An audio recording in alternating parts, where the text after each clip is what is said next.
Recently I got engaged to my amazing fiancée Amy. I was the happiest I have ever been when Amy said yes, and was nothing but excited for our wedding. We started planning the venues, the dates, and the invites. When talking about who to invite, we both agreed to invite out coworkers as we have worked in our respective jobs for years and like them all. As I checked that off the list, Amy spoke up and said everyone from my job can come except my work friend Tally. Tally is also one of my close friends, so this surprised me that Amy didn't want to invite her. She has met Tally multiple times and there didn't seem to be any issues. When I asked why, she said she just doesn't like her and finds our friendship uncomfortable, saying she thinks that Tally is the type of person to try to sway taken men and be the center of attention. After talking some more to see where she got this idea, it turned out this was based on nothing but Tally's looks, as even Amy admitted that Tally is always very kind to her.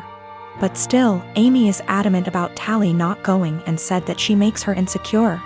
Amy is a beautiful woman, so I don't know why she feels this way. I told Amy that if it makes her feel comfortable not having Tally at the wedding, then that is fine. But before invitations go out, I wanted to speak to her privately to let her know to save embarrassment.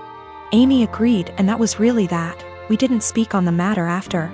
A week or so later I went into work and Tally started to ignore me, only really talking if it was work related.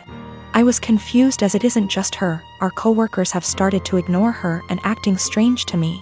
So I contacted her BF, only for him to be sarcastic on the phone. I asked what the problem was when he asked if I actually didn't know what happened. He then filled me in. Turned out a few days earlier Amy came to my work on my day off with invitations. I had no idea she even made them yet. And handed everyone an invite in front of Tally, then saying to Tally, "You aren't invited, women like you aren't welcome," which has sparked everyone suggesting she is my other woman. Since then she has been harassed by some guys at work and shunned by the women. She is now looking for another job. This pissed me off and I apologized profusely as I didn't know. When I got home that night, I confronted Amy about this. She denied it at first, but then told me she did it, but it is now not an issue because she's quitting her job. I flipped on her, saying how she clearly didn't trust me to say and that she crossed a line doing all this behind my back. She didn't see the problem and got upset, asking me why I'm so mad, me responding, "If we are really going to get married, get your insecurities in check and grow up." I stayed at a friend's since but have had texts from Amy, her friends, and her mother saying for this and that Amy doesn't deserve this treatment. I have made many attempts to speak to Tally privately to find out what was happening prior to contacting her BF. She brushed me off by saying she either had work to do or that there was nothing to talk about. No one would really speak to me, so I contacted her BF as a last resort. Her BF says he is going to pass on to Tally what I said to him on the phone. The wedding is currently on hold, that is also why I'm staying at my friend's. Need some distance to figure stuff out. Nothing has or ever will happen with Tally, no feelings, nothing adult, absolutely nothing. Tally is happy and in love, her boyfriend is someone I also consider a close friend. I was happy with Amy prior to this. And Tally is more like a sister to me. Unfortunately, due to what Amy has done, all I can really do is damage control. Of course I am planning to explain to everyone what has happened. I do not want Tally to be going through this. She is a genuinely kind person who does not deserve any of this. I am a gemologist. I spend my days in the lab testing and identifying stones. From the nature of my work, I also have a large and valuable collection of jewelry, but also gem specimens that I keep in a safe I specifically bought and had installed to keep them safe. I also have a second smaller safe for keeping important documents like passports. I own my home and my boyfriend of 2 years recently moved in as he was renting before. I gave him the code to the smaller safe so he could put valuables in it, but he also wants the code for my gem safe. Not to put anything in it, but he says because we are living together now I should trust him and give him the code. I've said no because he has no reason to open the safe as the only thing it's used for is storing my collection. He said he has no interest in my gem collection, doesn't want to look at them, but still wants the code to access them. This is causing tension because he says I should give it to him as a show of trust, and I said no. Because he literally has no reason to go in there, so he doesn't need the code. This is a 6-figure collection, so I'm not being difficult over a few little gems here. I am the only one who knows the code. The safe weighs nearly half a ton, it's bolted to the floor and wall and is from a company who makes safes, vaults and strong rooms for jewelers. You could bring the house down around it and it would still be intact. All of the gems and jewelry in the safe are mine and mine alone. I do not keep any clients' jewelry at home. For my other business doing valuations, I rent a separate space and keep client items there. I will give an update once things have panned out. I've moved all of my personal docs out of the little safe and into my gem safe. I told him he isn't getting the code and I will die on this hill. He has no reason to have it, and his continued lack of respect by the pushing of my boundaries wasn't okay. I felt like he was trying to manipulate me by making it about trust. After a lot of back and forth, he finally admitted that he wanted access to the safe, because he didn't feel like I was sharing the whole house with him. Because I insisted on a tenancy agreement rather than just letting him move in. And he didn't like that part of where he lived was off limits to him. He was also insecure and resented that I have more money than him and own a home whilst he doesn't. He had made a few comments about this before, but I didn't realize it was such a big issue for him. He also said that by keeping him out of the safe made him feel like I thought he was lesser than me, and that it made him feel like I was treating him like a child. I told him if that's how he feels, then this is not the right relationship for either of us, and that it was best we break up. He was shocked that I was ending things over this, cried and asked me to reconsider. When I said no, he then got angry. Called me a stuck-up B*TCH, said he was better off without me anyway, and went to his friends. I told him via text he had 30 days before he had to leave, as per the tenancy agreement. So he didn't need to stay at a friend's. He said he would be gone by the end of the week. 2 days later he came back and packed up all of his stuff and left. He's staying with his friend now. I have changed all the locks. I have an alarm and CCTV system that's professionally monitored, and I have changed the verbal password I have to give when you call up as a precaution. I've checked all of my collection and it hasn't been touched. I also am giving my solicitor the code and safe deposit details to be passed to my executor in the event of my death. I feel horrible because despite all of this I love him. I should have a partner who not only respects my boundaries but takes an interest. I'm pretty cut up right now and missing him, but I know I'll be okay. I have great friends and family around me. Also, diamonds are a girl's best friend, and I have a few knocking around to help cheer me up.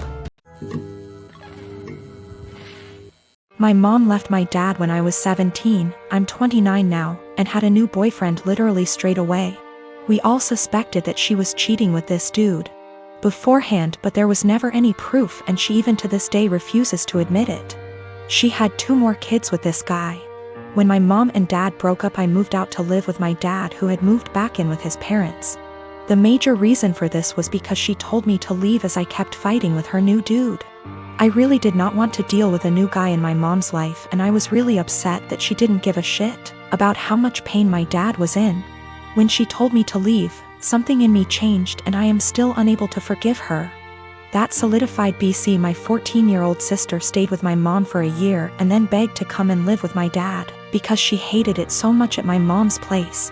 And my sister and mom were close, so for my sister to feel that way, it must have been bad. Since I was 18, my grandparents kept pushing me to start a business. BC. I liked to tinker and had built a few specialized tools for a niche construction industry that my dad was in, and they saw potential in me. They gave me a lot of money as an investment. Actually, they mortgaged their house, that's much they believed in me, and basically, I majorly lucked out and managed to land some national contracts at 24 that turned into more than a few millions of dollars over a few months when the business boomed. The profit trajectory has risen since then, and basically, I'm living a life I never thought would be for a schmuck like me. I moved my dad, sister, and grandparents out to the East Coast a couple years back, and we've started a new life. I am surrounded by people who see and saw the best in me, and I'm grateful so much. BC. I was seriously messed up after my mom blew our family apart. For the last couple years or so, my mom has been on my case to reunite with her. She is getting increasingly more insistent that I go visit her and her boyfriend and kids, and keeps trying to guilt trip me, because my sister has a much more privileged life now and my younger 2 half-siblings don't. She keeps telling me that even if I don't forgive her, I should look out for the kids as they're innocent in all this. She made her bed and she can lay in it, but the guilt eats me alive sometimes. I just can't forgive her though. 2 years ago, my house burnt to the ground after being struck by lightning. Thankfully it was during the day, so our 3 kids were at school and my husband and I were at work. We lost everything, but we were safe. It took almost 11 months for the insurance to pay out. The insurance covered 1 month worth of hotel stays, but after that we were made to fend for ourselves, and the only option we had was to move in with my SIL. She tells us we can have her spare room and her office space. Since she used neither of the rooms, and her stipulations was we needed to purchase all of our own food and pay her $100 a week. By week 3 all of that changed. She then decides we need to pay her $250 a week and we can only use 1 room. So all 5 of us were crammed into the smallest room she had, which was the size of a glorified closet space and didn't even fit a twin bed and a small dresser. So we lived out of trash bags and slept on the floor for close to $1,000 a month some months, and still had to purchase all of our own food, despite her claiming my children on her food stamps. She also had no bills outside of her land tax, $450 a year, electric and heating oil, which she hardly ever filled. So we were essentially paying her so she could do leisure activities. It was the worst 8 months of my life. 3 months ago my grandmother decided that she wanted to go to assisted living after a fall and transferred the deed of her house to me, and basically said it was mine now. It is a 5-bedroom farmhouse. My boys insist on sharing a room, so we have 2 extra bedrooms. Well, my sister-in-law lost her house last month due to not paying her land tax for several years and asked if her and her stepdaughter could stay with us until they get enough money to move down south. I said sure, 1 bedroom, $800 a month, and you have to buy and cook all your food separately because my daughter is vegan. She looked at me like I had 10 heads and said that she and her stepdaughter should not be made to share a room when there are 2 extra rooms, and stated she cannot afford a rent of $800 while purchasing all of her own food on top of it. I said, neither could we, but we managed to cram 5 people into a glorified closet space while you were getting $1,000 and food stamps. Take it or leave it. She decided to leave.